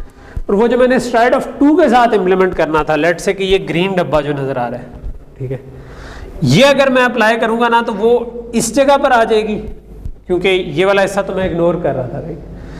उसके बाद जो उससे इधर से मैक्स पूल होना था, ये वाली लाइन इग्नोर हो जाएगी और आउटपुट इधर आ जाएगी, इसके मैक्स पूल की आउटपुट इधर आ जाएगी, इसके मैक्स पूल की आउटपुट इधर आ जाएगी, और जो इसकी आउटपुट आनी थी वो इधर आ जाती। तो बजाय अलग-अलग स्लाइड करने के हमने एक ही दफ़ा पूरे के ऊपर कन्वोल्यूशन अप्लाई की, तो उससे जो मेरे पास रिजल्ट आए ना चारों, वो स्ट्राइड ऑफ 2 के साथ जो रिजल्ट आने थे वो चारों के चारों मेरे पास इस जगह पर आ गए। तो ये कंप्यूटेशनली वही चीज़ बनती है। अगर इसका आप पीछे मैथ्स करें तो यही वाला डब्बा है, इस वाले डब्बे के ऊपर जो ये अप्लाई होना था पूरा फिल्टर, वो इस पूरे के ऊपर अप्लाई हुआ, इसके बाद यहाँ पर आ गए, इसके बाद यहाँ पर आ गए, और मैक्स पूल किया तो अब आपके पास 4-4 की आउटपुट आ गई और आपके पास ये रिजल्ट। तो इसको हम कहते हैं कि हम स्लाइडिंग विंडो को बजाय छोटी विंडो लेकर पूरे के ऊपर स्लाइड करते, उसके बजाय आपने एक ही कॉन्वोल्यूशन के साथ ये पूरी विंडो इम्प्लीमेंट कर दी, ठीक है। अगर यही वाला इमेज थोड़ा बड़ा होता, यानी कि 28/28 होता लेट से, और हम यही वाली चीज़ अप्लाई करते हैं पूरी की पूरी। तो क्या होना था, फिर आपके पास इनकी डायमेंशंस इस तरीके से चेंज हो जानी थी, और आखिर में आपके पास जो आना था ना, वो जो इसको इस जगह पे रख के फिर 2 का इधर शिफ्ट दे के फिर 2 का और इधर शिफ्ट दे के वो जो पूरी ग्रिड बननी थी ना, वो सारी की सारी आउटपुट पे इकट्ठी आ जानी थी। ठीक है, तो ये बात समझ आ रही है। तो ये बेसिकली आपने जो अलग-अलग कॉन्वोल्यूशन शिफ्ट करके निकालनी थी, उसके बजाय आपने एक ही दफ़ा पूरे इमेज के ऊपर इसको चलाया और आपके पास एंड पे ये वाली ग्रिड आ गई, जिस ग्रिड को आप फिर कह सकते हैं कि यार ये इसका ये जो इसका टॉप मोस्ट है वो अगर मैंने पहली जगह पे चलाता तो जो आना था, और जो 2 का शिफ्ट इस वजह से आ रहा है क्योंकि मैक्स पूल बाय 2 हो रहा है। ठीक है, तो ये काइंड ऑफ चीज़ है। तो हम इस तरह कॉन्वोल्यूशनली इसको इसके ऊपर चला सकते हैं बजाय ये कि स्लाइड करें। ठीक है, तो ये 2 आइडियाज़ थे कि फुली कनेक्टेड लेयर को हम डेप्थ के तौर पे यूज़ कर सकते हैं, दूसरा ये कि जो हमने पूरे इमेज के ऊपर एक एक करके स्लाइड करके करना था, उसके बजाय हम एक कंप्यूटेशन के अंदर ऑन अ बिगर इमेज ये काम कर सकते हैं कि एक ही कॉन्वोल्यूशन के साथ ये वाले हमारे पास आउटपुट आ जाए। इन 2 आइडियाज़ को बेसिकली कंबाइन किया गया है योलो में, जिसको हम अभी आ जाते हैं बाद में। तो अब ये अगर आपका बड़ा इमेज था तो आपने एक ही दफ़ा इस पूरे को चलाया तो आपके पास 8x8x4 की ग्रिड आ गई, जिसने जो कि आपके पास यानी कि समझे कि पहला पिक्सल, फिर आपने 2 का शिफ्ट दिया, फिर आपने 2 का शिफ्ट दिया, और उधर जो आपके पास आनी थी वो सारी की सारी ये बाउंडिंग बॉक्स आपके पास निकल आया, और होपफुली जिस जगह पर आपके पास ये डब्बा बनना था ये आप इसने इसको बता दिया कि यार ये वाला बाउंडिंग बॉक्स आपका निकल रहा है। ठीक है, तो ये आपकी कॉन्वोल्यूशनल इम्प्लीमेंटेशन थी।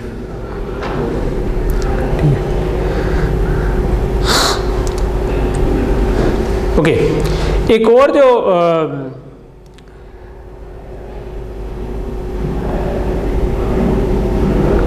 अच्छा इसके अंदर जो एक मसला आता है वो ये, क्योंकि हम स्ट्राइड थोड़ा सा यूज़ इसमें ऑटोमेटिकली मैक्स पूलिंग की वजह से स्ट्राइड बढ़ गई है। ठीक है, तो आपका बाउंडिंग बॉक्स जो है ना वो इतना एक्यूरेट शायद ना हो।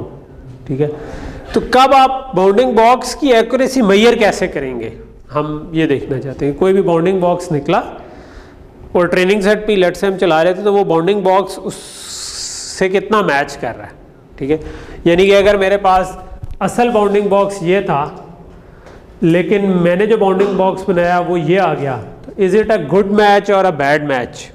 ठीक है, इसके बरक्स अगर असल ये था और मेरा ये आ गया तो it's obviously a bad match as compare to this match. इसमें हमारे पास बिगर एरिया मैच कर रहा है, इसमें हमारे पास स्मॉलर एरिया मैच कर रहा है। तो कॉमन सेंस क्या कहती है, क्या करना चाहिए? किसी तरह ये वाला एरिया निकाल लें, ठीक है, और उसकी फ्रैक्शन ले सके ओवरऑल एरिया के निस्बत। ठीक है, तो अगली स्लाइड में एक्चुअली हम यही करना चाह रहे हैं, ओवरऑल जो एरिया बनता है उसका ये कितना फ्रैक्शन है। ठीक है, तो वो हम निकालना चाहते हैं। हाँ, ओवरऑल पिक्चर का नहीं, इस वाले एरिया का। ठीक है, कि जो पूरा एरिया बनता है दोनों को मिला के उसका कितना फ्रैक्शन ओवरलैप हो रहा है। ठीक है, तो अगर वो ज़्यादा फ्रैक्शन ओवरलैप हो रहा है तो हम कहेंगे कि ये बड़ा बेहतर है, और अगर नहीं हो रहा तो उस पर हम करेंगे। ठीक है, इसको लेकिन हम बाद में सॉल्व करते हैं। अब हम ज़रा योलो पर आ जाते हैं पहले। ठीक है, so YOLO stands for you only look once.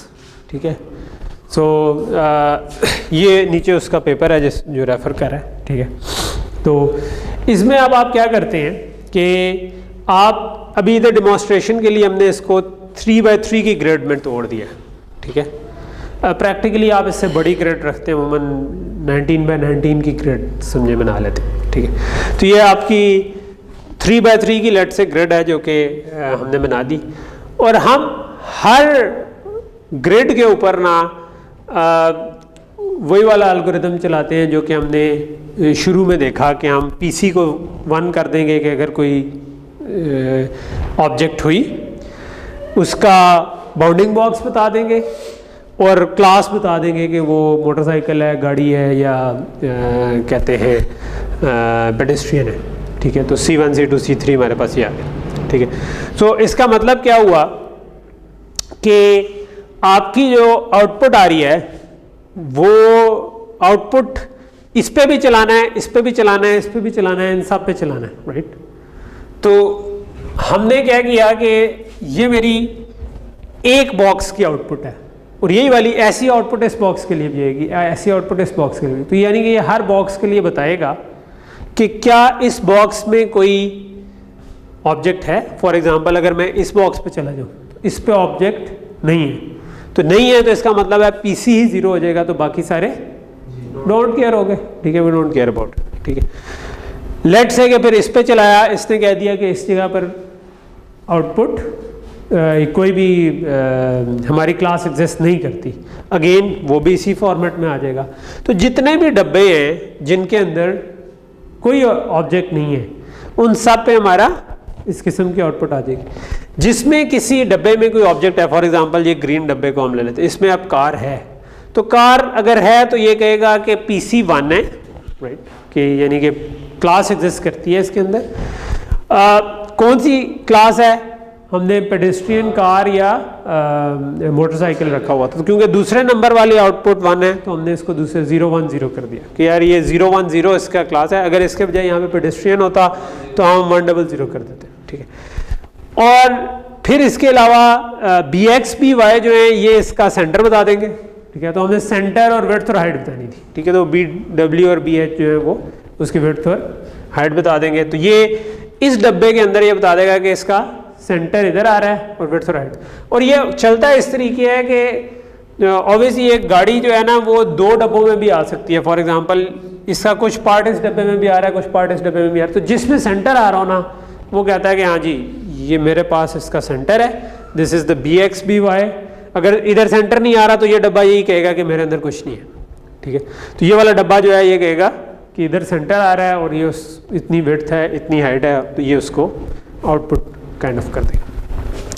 इसी तरह ये वाला डब्बा जो है ये भी यही काम करेगा कि इसके अंदर क्लास है और अगेन ये भी कार ही है, तो हमने 0 1 0 ही रखा, लेकिन अब इसका जो बाउंडिंग बॉक्स बनेगा वो डिफरेंट बनेगा, वो उसका सेंटर किसी और जगह पे आ रहा होगा और विड्थ और हाइट कुछ और होगी। ठीक है, सो यहाँ तक चीज़ कुछ क्लियर शो कि योलो एल्गोरिथम करने की क्या कोशिश कर रहा है। ठीक है, अच्छा एक दो और डिटेल थोड़ी सी इसमें जो अगली स्लाइड पे थी कि इधर ही थी, तो यहाँ तक तो चीज़ कुछ समझ आ गई। ठीक है, अच्छा अब हम इसको करेंगे क्या, हम इसको जो पिछली स्लाइड में हमने वो कॉन्वोल्यूशनली करने वाला जो आइडिया देखा था ना, वो यहाँ पर बात नहीं इधर, जो वो यहाँ पर हम ऐसे अप्लाई करेंगे कि हमने आउटपुट क्या करनी है, आउटपुट हमने 3/3 की एक हर एक के लिए हमने इस किस्म का आउटपुट वेक्टर निकालना है, राइट। तो ये वेक्टर है 8 का, ठीक है, ये 8 है, PC है 4, ये वैल्यू आ गई 3, ये आ गई, तो 4 + 4 8 हो गए। ठीक है, तो ये हर डब्बे के लिए हमारे पास ये वेक्टर आ रहा है। तो हम अपना आउटपुट को इस तरह से डिफाइन कर लेंगे कि हम कहेंगे 3/3/8 आउटपुट है, जिसमें से 3/3 कॉरेस्पॉन्ड कर रहे हैं इसको, और हर एक के लिए पूरी ये जो लंबाई में 8 हमने कहा हुआ है ये वाली आउटपुट पड़ी है। ये बात समझ आ रही है कि 3/3/8 हमारी आउटपुट होगी, जिसमें हम जिसको हमने इस तरीके से अपने ट्रेनिंग सेट में अरेंज किया हुआ होगा कि हम कहेंगे कि ये अगर ये इमेज मेरे पास पूरे का पूरा आया है तो मैं उसको इस तरह हिस्सों में तोड़ लूँ और उसके बाउंडिंग बॉक्स वगैरह इस तरीके जिस तरह हमने अभी देखे थे वो लिखवा दूँ जिस डब्बे के अंदर वो आते हैं। और फिर मैं क्या करूं कि एक कॉन्वोल्यूशनल नेटवर्क लगाऊं जो कि मुझे पता है कि जिसमें मैक्स पूलिंग और कॉन्वोल्यूशनल लेयर्स हैं, जो कि इस किस्म का 100/100 का इनपुट इमेज ले, उसके अंदर वो उससे गुजार के, लेकिन आउटपुट जो वो निकाले वो बजाय ये कि गाड़ी और पेडेस्ट्रियन और उसकी बाउंडिंग बॉक्स दे, वो गाड़ी पेडेस्ट्रियन बाउंडिंग बॉक्स, लेकिन उसको वो इस 3/3 की ग्रिड पे तोड़ के बता रही है। ठीक है, तो यहाँ हमने यहाँ पर ही इसको तोड़ दिया। ठीक है, तो उससे क्या फ़ायदा हुआ, उससे ये हुआ कि ये ऑटोमेटिकली कॉन्वोल्यूशनली चलेगा पूरा एल्गोरिथम। ठीक है, ये पूरा ट्रेन होकर ये वाला ट्रेन हो जाएगा कि यार अगर इस जगह पर कोई ऑब्जेक्ट हुई तो मैं बता दूंगा। ठीक है, अगर इस जगह पर नहीं हुई तो मैं नहीं बताऊंगा, क्योंकि हमने जो लेबल्स बनाए हैं उनमें अगर इस जगह पर ऑब्जेक्ट नहीं होती तो हम उस जगह पर 0 कर देते हैं, ठीक है। तो न्यूरल नेटवर्क ऑटोमेटिकली ट्रेन हो जाएगा कि यार ये वाली चीज़ जो है ये इसको रेफर कर रही है, ये वाली चीज़ इसको रेफर कर रही है, ये वाली चीज़ इसको रेफर कर रही है। और ये शायद वो मेजर आइडिया था जो योलो को जिसने कह लो कि कंप्यूटेशनली एफिशिएंट बना दिया। जो इससे पहले थे ना जो स्लाइडिंग विंडो वाले थे वो स्लो चलते, तो योलो जो है ना ये अक्सर आपके जो ड्रोन्स वगैरह में अक्सर ये यूज़ हो रहा होता है, ठीक है।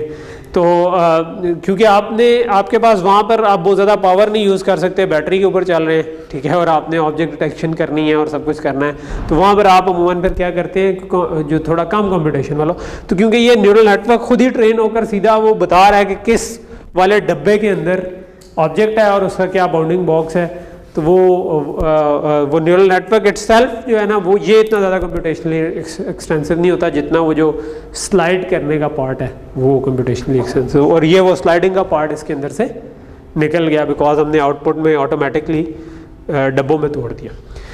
अच्छा, टिपिकली यहाँ पर तो हमने 3x3 का हुआ है, लेकिन जनरली इससे बड़े यूज़ होते हैं। फॉर एग्जांपल 19x19 है, तो ये 3x3x8 के बजाय 19x19x8 बन जाएगी, तो वो 361 बन जाता है 19x19, ठीक है। तो उतनी आपके पास आउटपुट्स आएंगी, तो वो यानी बहुत फाइन ग्रैनुलैरिटी में ये बता देगा कि किस वाले डब्बे में कोई ऑब्जेक्ट है, किस वाले डब्बे में ऑब्जेक्ट नहीं है। अच्छा, बाउंडिंग बॉक्स बनाने में एक छोटी सी फर्दर जो डिटेल थी कि हम इन सब डब्बों को ना इंडिपेंडेंट कंसिडर करते हैं। तो फॉर एग्जांपल अगर मैं इस डब्बे की बात कर रहा हूँ ना, तो इसके इस कॉर्नर को हम 0 0 कहेंगे और इस कॉर्नर को 1 1 कहेंगे। तो फिर जो बाउंडिंग बॉक्स होगा वो इसके हिसाब से होगा कि अच्छा ये 0 से कितना आगे गया, 0.3 इस तरफ चला गया, 0.4 इस तरफ चला गया, तो x में 0.3 हो गया, y में 0.4 हो गया, एंड उसके बाद इसकी जो भी विड्थ बनती थी और हाइट बनती थी विद प्रोपोर्शन टू इसकी विड्थ के, ठीक है। तो इसकी विड्थ के हिसाब से जो विड्थ बनती थी और इसकी हाइट के हिसाब से जो हाइट बनती थी हमने वो इस जगह पर इस्तेमाल कर लिया, ठीक है। तो ये जो विड्थ और हाइट है it could be greater than 1 as well, ठीक है, क्योंकि अगर कोई बड़ी गाड़ी आ जाती है, ठीक है, तो उसका सेंटर तो इस डब्बे में आ जाएगा, लेकिन उसकी विड्थ और हाइट एक डब्बे से बड़ी बन रही होगी, तो ये विड्थ और हाइट जो है ये उससे बड़ी बन सकती है। लेकिन जो x और y हैं वो 0 से 1 के दरमियान रहेंगे, क्योंकि हमने वो इस डब्बे के अंदर ही रखना है, जो और डब्बा जो है वो 0 से 1 के दरमियान ही वेरी कर रहा है, तो इसके अंदर ही रहेंगे। लेकिन जो उसका हाइट और विड्थ है this could be greater than 1। Although जो इसका ओरिजिनल पेपर है उसमें उन्होंने कुछ और चीज़ें इम्प्लीमेंट की हुई हैं to get things between 0 and 1। तो ये पेपर पढ़ सकते हैं आप, लेकिन ये थोड़ा सा मुश्किल टू अंडरस्टैंड पेपर है, तो ये सारी चीज़ें शायद स्लाइड्स के ऊपर डिस्कस नहीं हुई, लेकिन पढ़ें ज़रूर, ठीक है। ओके, जो दूसरी चीज़ हम ये कह रहे थे कि कोई डब्बा कितना अच्छा ओवरलैप कर रहा है या नहीं, उसको कैसे मेजर करें। तो फॉर एग्जांपल ये एक गाड़ी थी और ये एक्चुअल बाउंडिंग बॉक्स था और आपने ये वाला बाउंडिंग बॉक्स लगा दिया, ठीक है। तो अब इसमें कैसे हम कहेंगे कितना अच्छा है, तो उसके लिए एक चीज़ यूज़ होती है जिसको हम कहते हैं कि इवेल्युएट कैसे करें। इन अदर वर्ड्स, तो हमें कोई नंबर चाहिए ना कि हाँ ये अच्छा नंबर है या बुरा नंबर है। हमने ये पहले भी मशीन लर्निंग में पढ़ा कि हमें अगर कोई नंबर मिल जाए जो बता सके कि चीज़ ठीक हो रही है या नहीं, तो वो हमारे लिए बड़ा अच्छा काम हो जाता है। तो उसके लिए जो नंबर हम यूज़ करते हैं ना उसको हम कहते हैं इंटरसेक्शन ओवर यूनियन, या IOU छोटा करके, कि इस डब्बे और इस डब्बे की जो इंटरसेक्शन बनती है, जो पीला डब्बा दरमियान में बनता है, ओवर इनकी जो यूनियन बनती है वो निकाल लें, ठीक है। तो साइज ऑफ पीला डब्बा डिवाइडेड बाय साइज ऑफ हरा डब्बा, हरा जो है जिसके अंदर ये पूरा सब कुछ आ जाता है, ठीक है। तो ये हमें बता रहा है कि यार ये ओवरलैप कितना अच्छा करें। अगर ये बहुत अच्छा ओवरलैप करें, टिपिकली आप कहते हैं कि कम से कम 0.5 से ऊपर हो, ठीक है, but it's just a threshold, यानी कोई लोग जो ज़्यादा एक्यूरेसी चाह रहे हैं वो 0.6 या 0.7 तक भी लेके जा सकते हैं इसको, लेकिन टिपिकली लोग कहते हैं कि मिनिमम 0.5 इनका ओवरलैप होना चाहिए, ठीक। तो ये जो आपका कहते हैं ये इस वाली चीज़ को ना, ये जो इंटरसेक्शन ओवर यूनियन है, इसको आप कह लें कि और जगहों पर भी यूज़ कर सकते हैं, जहाँ पर आप कह लें कि दो बाउंडिंग बॉक्सेस की ओवरलैप को वैसे भी यूज़ करने के लिए देख सकते हैं। एक तो ये है ना कि ये बाउंडिंग बॉक्स अच्छा बना है कि नहीं बना।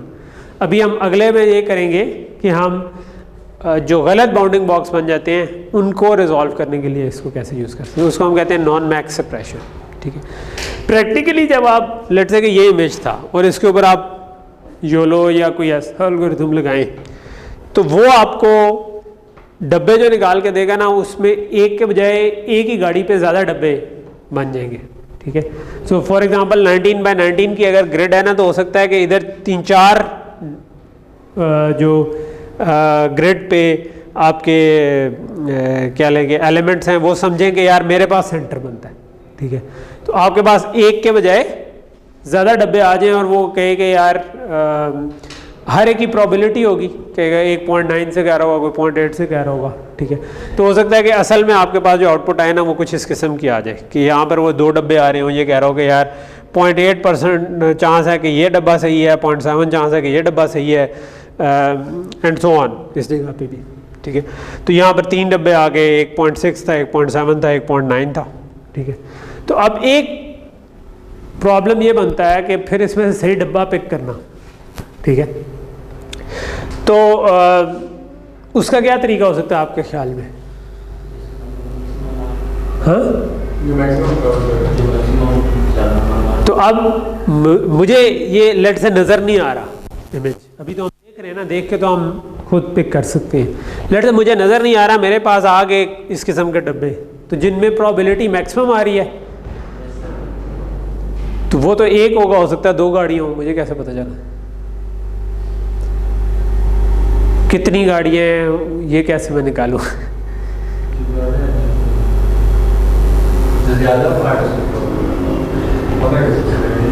यही तो नहीं हमें पता ना कि कितनी गाड़ियाँ हैं। तो मैं प्रॉब्लम ये है कि ये कंप्यूटर ने खुद करना है, तो उसने यही भी डिटेक्ट करना है कि कितनी गाड़ियाँ हैं और ये भी बताना है कि कौन सा बाउंडिंग बॉक्स है उसका। और हमारे पास हमने जब पूरा एल्गोरिथम चलाया तो हमारे पास 5 बाउंडिंग बॉक्स आ गए। ठीक है, टॉप पे तो कोई नहीं है, उसने तो हमें 5 दे दिए। ठीक है, हर एक की प्रोबेबिलिटी थी। ठीक है, टॉप किस हिसाब से, पोजीशन के हिसाब से, किसके हिसाब से, सेंटर के हिसाब से, प्रोबेबिलिटी के हिसाब से। तो एक तरीका तो ये हो सकता है प्रोबेबिलिटी के हिसाब से रेंज कर लें, जिसकी हाईएस्ट प्रोबेबिलिटी है वो उठा लें। ठीक है, तो एक बाउंडिंग बॉक्स तो आ गया, पहला तो आ गया, चलो जी ये तो सही लगता है कि भाई इसकी तो प्रोबेबिलिटी ज़्यादा है। तो अब क्या करें, अब उससे नेक्स्ट वाला लें, उससे नेक्स्ट वाला इस केस में बाई चांस 0.8 लेट से बनता है। ठीक है, लेकिन अगर यहाँ पर दूसरा वाला 0.8 आ जाता तो फिर हम इस गाड़ी के बजाय वो सेम गाड़ी के 2 डब्बे उठा लेते। ठीक है, तो हम क्या कर सकते हैं इस केस में? उसके लिए हम ये देख सकते हैं कि हमने जो मैक्सिमम वाला था वो उठाया और फिर देखा कि इसके साथ जो ज़्यादा ओवरलैप कर रही हैं उनको डिस्कार्ड कर दो। ठीक है, क्योंकि वो इसका मतलब है इसी के डिफरेंट केसेस बनते हैं। ठीक है, तो हमने सबसे पहले इसको पकड़ा और हमने यही जो union over intersection over union पढ़ी थी कि कौन सा डब्बा इससे कितना इंटरसेक्ट कर रहा है, ओवरऑल कितना यूनियन है। अगर वो 0.5 से लेट से ज़्यादा आ रही है तो उस डब्बे को इग्नोर कर लो। फिर ये तो ये 2 डब्बे ज़ाया हो गए। ठीक है, इनमें से किसी की यूनियन ही नहीं आ रही। ठीक है, तो इसलिए वो वाला इसके साथ तो कोई इंटरसेक्शन ओवर यूनियन आप करेंगे ही नहीं, सिर्फ इन्हीं के साथ होगी। ठीक है, तो जब आपने देखा ये तो ओवरलैप ही नहीं कर रहे तो वो वैसे ही निकल गए। ये ओवरलैप कर रहे हैं, जो ओवरलैप कर रहे थे वो भी निकल गए।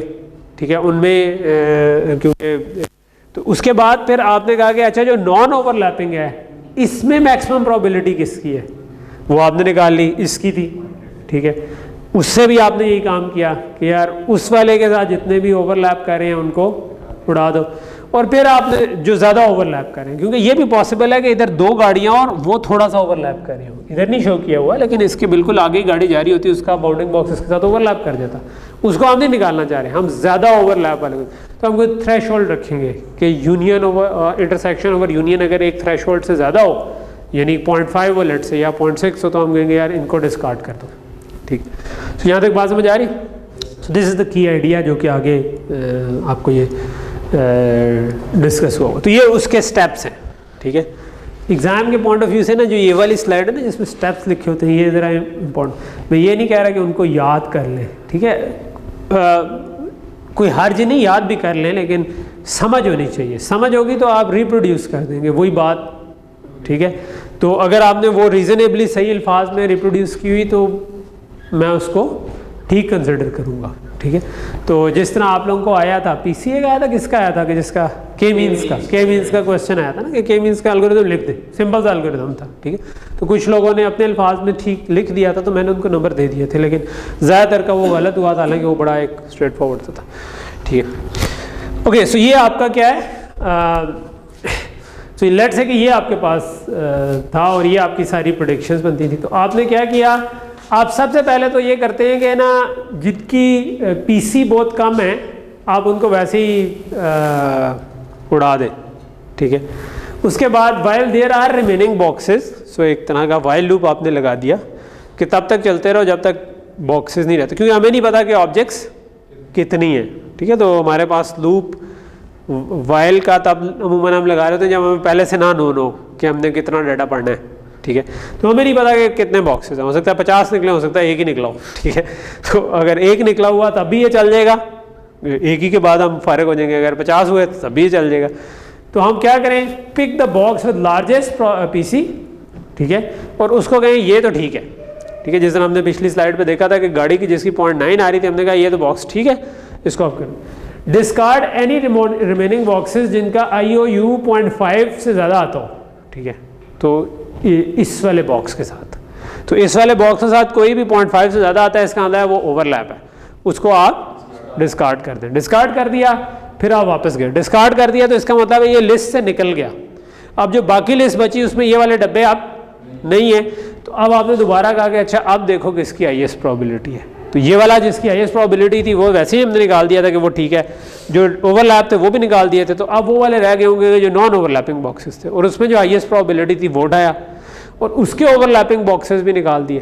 तो पिछली एग्जांपल में क्या होगा, पहले वाला 0.9 था, उसके साथ जो 2 ओवरलैप कर रहे थे वो निकल गए, अगली आइट्रेशन में 0.8 वाला आया, उसके साथ जो एक ओवरलैप कर रहा था वो निकल गया, उसके बाद while there are remaining boxes ही फॉल्स हो गया और आप आगे चले गए। लेकिन अगर उसके बजाय कोई 500 चीज़ें होती तो तब भी इसने ये काम कर लेना था कि वो दूसरे निकलने के बाद वो कहता अच्छा अब तीसरी चीज़ आ गई है, ठीक है, अब किसकी हाईएस्ट प्रोबेबिलिटी है, एंड सो ऑन। उसको अमूमन हम एक फिक्स थ्रेशोल्ड फिर भी निकाल देते हैं कि जिसमें बहुत कम प्रोबेबिलिटी आ रही हो तो हम कहते हैं इनको तो वैसे ही करो, ठीक है। अच्छा, एक और जो छोटा सा कॉन्सेप्ट इसमें यूज़ होता है वो कहलाता है एंकर बॉक्सेस, ठीक है। तो ये छोटे छोटे इंडिपेंडेंट टॉपिक्स आ रहे हैं जो कि मिल के ये पूरा काम करते हैं, ठीक है। अच्छा, अब अक्सर जो चीज़ें होती है ना, एक तो ये मसला है कि आपका सेम जगह पे 2 ऑब्जेक्ट्स भी आ सकती हैं, ठीक है, कि पेडेस्ट्रियन भी हो सकता है और गाड़ी भी हो सकती है in the same box as well, ठीक है। और दूसरा ये भी कह लें कि एक फैक्टर आता है कि जो आपका बाउंडिंग बॉक्स है वो हमेशा स्क्वायर तो नहीं होगा, गाड़ी जो है वो ज़रा लंबाई के रुख पे ज़्यादा अच्छी मैच होती है, पेडेस्ट्रियन जो है वो वर्टिकल लंबाई के रुख पे ज़्यादा वो कॉलम मोड में ज़्यादा तो हम ये कर सकते हैं कि हम ना इस तरह की शेप्स बजाय स्क्वायर रखने के इस किस्म के हम एंकर बॉक्स बना दें, ठीक है। एक लंबाई के रुख बना दें और एक चौड़ाई के रुख बना दें, ठीक है। और ये ज़रूरी नहीं है कि 2 बनाएं, ठीक है, आप इससे ज़्यादा भी बना सकते हैं डिपेंडिंग ऑन कि जो भी आपकी शेप आप एक्सपेक्ट कर रहे हैं अपने प्रॉब्लम में। हमने अभी तो गाड़ी के हिसाब से सोच रहे हैं ना, आप ड्रोन चला रहे हैं, आप नीचे देख रहे हैं कैमरा से, वहाँ पे आप कोई और तरह की शेप्स एक्सपेक्ट कर रहे हैं, ठीक है, कश्ती की शेप है, कोई और शेप है, तो आप घुमा घुमा के 10 डिग्री के 15 बाउंडिंग बॉक्स बना दें, ठीक है। लेकिन वो हम डिस्कस नहीं करेंगे, लेकिन ये मेन आइडिया हम डिस्कस कर लेंगे। इसका थोड़ा सा एडवांस वेरिएंट में लोग कहते हैं कि आप ना के मीन्स से वो बाउंडिंग बॉक्स का साइज निकाल लें, ठीक, कि क्या की शेप्स निकाल लें, लेकिन एनीवे वो हम नहीं करेंगे। हम ये कह रहे हैं कि लेट्स से कि सिंपलर केस जो है ये 2 बाउंडिंग बॉक्स है, एक ज़रा फ्लैट है, एक ही है। अब हम आउटपुट को कैसे चेंज कर देंगे, अब आउटपुट को हम ऐसे चेंज कर देंगे कि हम कहेंगे कि 2 पीसी रख लेंगे, एक फॉर एंकर बॉक्स 1 और एक एंकर बॉक्स 2। हम कहेंगे क्या एंकर बॉक्स 1 एग्जिस्ट करता है या नहीं करता, यानी इस टाइप की कोई ऑब्जेक्ट डिटेक्ट हुई है या नहीं हुई, ठीक है। तो इस जगह पे फॉर एग्जांपल एंकर बॉक्स इस टाइप की भी ऑब्जेक्ट डिटेक्ट हो जाएगी, इस टाइप की भी ऑब्जेक्ट डिटेक्ट हो जाएगी, दोनों है ना, क्योंकि पेडेस्ट्रियन भी है और गाड़ी भी है, तो गाड़ी से भी मैच कर देगा, उससे भी मैच कर देगा। तो हम कहेंगे कि यार अगर इधर भी 1 आ जाएगा और इधर भी 1 आ जाएगा, क्योंकि ये वाला जो एंकर बॉक्स 2 है दिस इज दिस, तो ये गाड़ी के हिसाब से हो जाएगा, 1 जो है वो पेडेस्ट्रियन के हिसाब से हो जाएगा। और फिर हमने बाउंडिंग बॉक्स दोनों के बना दिए और क्लासेस साथ बता दी। तो इस केस में जो क्लास है वो पेडेस्ट्रियन वाली 1 हो जाएगी, इस केस में क्लास गाड़ी वाली 1 हो जाएगी, इस केस में पेडेस्ट्रियन वाला बाउंडिंग बॉक्स आ जाएगा, इस केस में कार वाला आ जाएगा। और इसके हिसाब से अगर हम ट्रेन करेंगे तो अब हमारी वो जो y है जो पहले 8 था वो अब बढ़ गया, अब वो 8 के बजाय 16 हो गया, क्योंकि 2 बाउंडिंग बॉक्स हमने उधर लगा दिए। ठीक है, तो हमने वो जो 3/3/8 कहा था ना वो 3/3/16 बन जाएगा। लेकिन इसकी ट्रेनिंग के बाद जो हमारे पास आउटपुट आएगी वो थोड़ी सी ज़्यादा स्पेशलाइज्ड होगी, यानी वो हाइट और इसको भी मद्देनजर रख रही है। क्योंकि मैंने देखा है प्रैक्टिकली इससे फ़र्क पड़ जाता है। यानी इवन जो हमने OCR में भी किया था ना, तो हम कुछ हैंड रिटन में जो लंबे करैक्टर लिखते हैं और जो छोटे लिखते हैं, यानी A है या Y है तो वो ज़रा लंबाई के रुख है, H है वो ज़रा Y के लंबाई के रुख है। अगर आप उसको अलग एंकर बॉक्स के तौर पर ट्रीट कर लेना तो वो ज़्यादा अच्छे डिटेक्ट होते हैं। ठीक है, और उससे आपकी प्रोबेबिलिटी थोड़ी सी और बढ़ जाती है। ठीक है, सो पहले हम क्या करते थे कि each object in training image is assigned to a grid cell that contains the object midpoint. अब आपके पास each object in training image is assigned to a grid cell that contains objects midpoint and anchor box for the grid cell with the highest IOU। ठीक है, तो अब आपके पास सिर्फ एक जो आपके पास ये जो हमने बनाया था ना 3/3, पहले एक मिड पॉइंट इसके लिए होता था क्योंकि ये एक ही 8 था। अब ऐसा जितने एंकर बॉक्स बनाए उतना हो जाएगा, जो कि इस केस में 2 बनाए हुए हैं, लेकिन ज़्यादा बनाए हो तो ये ज़्यादा के लिए भी हो सकता है। ठीक है, सो ये वही चीज़ दिखा रहा है जो हमने डिस्कस कर लिया है कि अगर ये इस वाले जगह पर हम आ जाए तो आपके पास ये कार भी आ जाएगी और खातून भी आ जाएंगी। ठीक है, तो ये आपके पास दोनों उनके बाउंडिंग बॉक्स आ जाएंगे।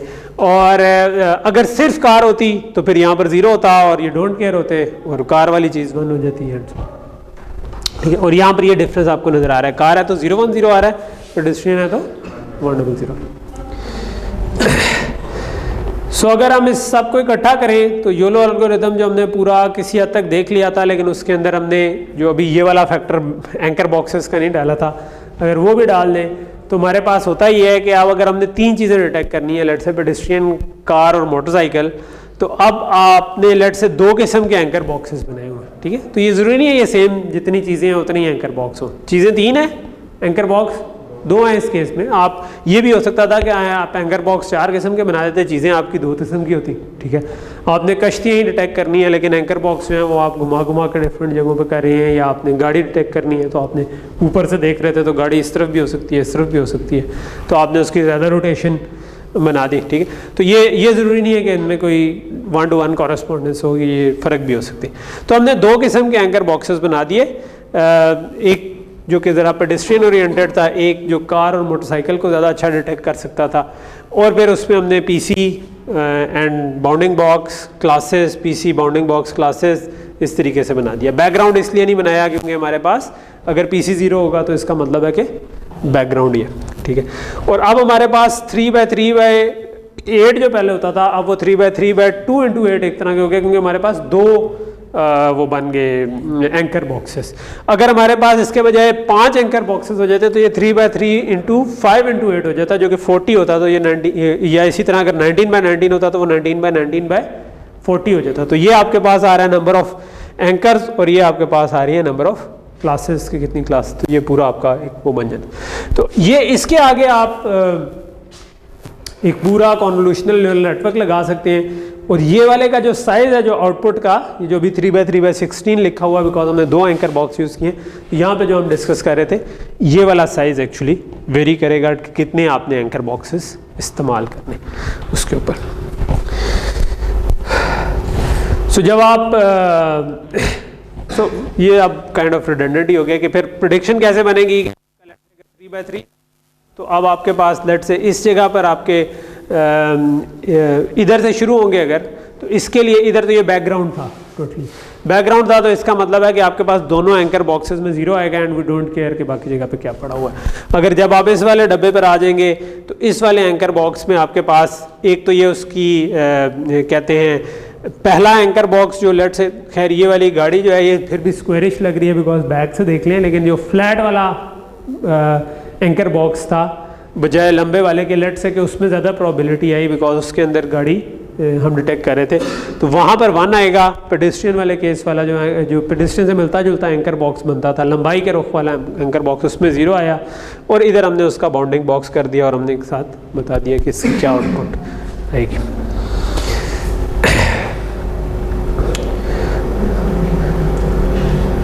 ओके, सो प्रैक्टिकली जो होता है कि ये तो हमारा वो था सिंपल वेरिएंट, लेकिन जब हम एक्चुअल में चलाएंगे तो हमारी बहुत सारी डिटेक्शन होंगी और उसमें हमें वो नॉन मैक्स सप्रेशन भी करनी पड़ेगी, जो हमने भी थोड़ी देर पहले पढ़ी थी कि हम सारे बाउंडिंग बॉक्स लेंगे, ठीक है।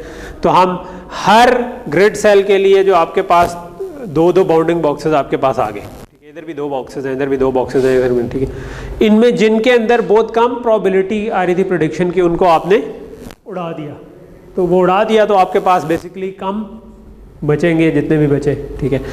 और हर क्लास के लिए फिर आपने नॉन मैक्स सप्रेशन यूज़ की for final prediction, her class के लिए। यानी कि हमारे पेडेस्ट्रियन के लिए हमने ये काम किया कि एक अगर डिटेक्ट हुआ है किसी डब्बे में, इस जगह पेडेस्ट्रियन डिटेक्ट हो गई है, ठीक है, पेडेस्ट्रियन डिटेक्ट हो गई, तो इसके लिए जो इससे ओवरलैपिंग सेम एंकर बॉक्सेस थे वो हमने उड़ा दिए। फिर यही काम आपने किया कार के लिए भी किया कि कार डिटेक्ट हो गई तो उसके लिए भी ये काम किया। तो हो सकता है इसके बैकग्राउंड में कार होती तो वो कार भी डिटेक्टेड रहेगी, क्योंकि आपने उसको उठाया और कार वाले फिर एंकर बॉक्सेस वो उड़ा दिए नॉन मैक्सिमम। तो इसके बाद होपफुली आपके पास पीपीटी शेयर की होती तो आके 2 डब्बे आ जाते, ठीक है। हाँ, ये कार डिटेक्ट हो जाती ना, यानी एक आपका इस वाले डब्बे में आ जाता कि ये गाड़ी है और एक इस डब्बे में ये खातून आ जाती। हाँ, वो बहुत छोटे साइज़ की थी, बहुत ज़्यादा कवर हुई है, तो मोस्ट लाइकली जो है उसको नहीं नज़र आ रही, उसकी ज़रा खातून पे तवज्जो है गाड़ी, ठीक कह रहा हूँ, शरीफ बंदा है वो, या उसने ये भी डिटेक्ट कर लिया कि गाड़ी खातून की है कि नहीं है, ठीक है। ओके, आज हम इधर रुक जाते हैं, ठीक है। एक आगे ऑप्शनल टॉपिक था जो मैं देखता हूँ शायद हम अगली क्लास में या तो कर लें या उसको हम